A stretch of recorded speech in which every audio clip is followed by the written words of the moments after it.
Hi everyone, welcome back to my channel. Traditional రెసిపీస్లో ఇవాళ మనం సింపుల్ అండ్ టేస్టీ తోటకూర పులుసుని ఎలా తయారు చేసుకోవాలో చూద్దాం.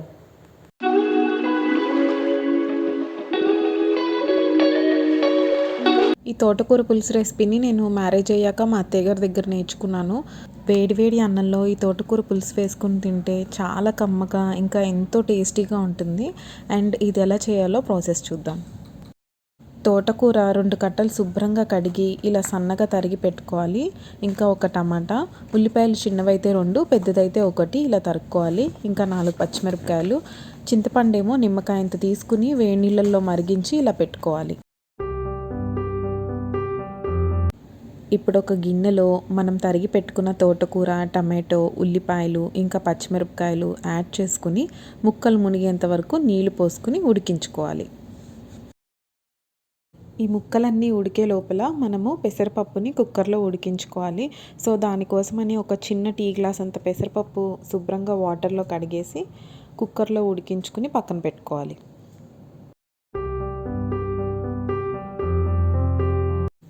మనం తీసుకున్న ముక్కలు సగం మగ్గిన తర్వాత మనం చింతపండు పులుసు నానబెట్టుకున్నాం కదా, సో గుజ్జు తీసేసి అది యాడ్ చేసుకోవాలి. అది యాడ్ చేసిన తర్వాత ఒక గ్లాస్ వాటర్ యాడ్ చేసుకుని అండ్ ఇంకా సరిపడా ఉప్పు వేసుకుని మీడియం హీట్లో మరిగించుకోవాలి. ఒక 10 నిమిషాల తర్వాత పులుసు ఇలా మరుగుతుంది. ఒక పొంగు వచ్చాక మనం ఉడికించిన పెసరపప్పు ఉంది కదా, అది కొంచెం కొంచెం యాడ్ చేసుకోవాలి. ఇప్పుడు స్టవ్ అయితే సిమ్లోనే ఉంచాలి. పెసరపప్పు అడుగంటకుండా కలుపుకోవాలి. సో ఈ తోటకూర పులుసు నేను చాలాసార్లు ట్రై చేశాను. టేస్ట్ బాగుంటుంది, కానీ సేమ్ అత్తయ్య గారు పెట్టినట్టయితే నాకు రాదు. సో నేను ఆవిడ చేస్తుండగానే ఈ పులుసు వీడియో అనేది రికార్డ్ చేశాను.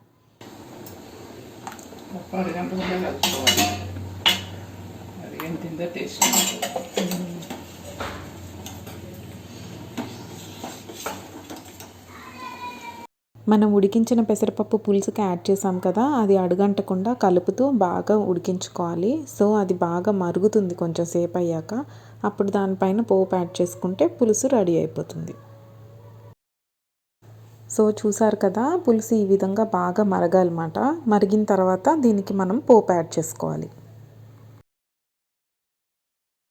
సో ఇప్పుడు పోపు కోసం కొంచెం ఆయిల్ తీసుకుని ఆయిల్ వేడెక్కిన తర్వాత ఎండుమిరపకాయలు యాడ్ చేస్తాము. తర్వాత ఏంటంటే కొంచెం మినపప్పు ఇంకా కొద్దిగా ఆవాలు యాడ్ చేసుకోవాలి. ఆ తర్వాత కొంచెం ఇంగువ యాడ్ చేయాలి.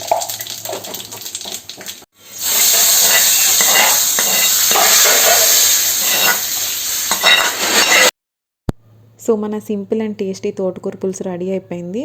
ఈ పులుసుని మనం బాగా మరిగించుకుంటాం కాబట్టి ఇది సెకండ్ డే కూడా బాగానే ఉంటుంది. టేస్ట్ ఏమీ పాడవదు.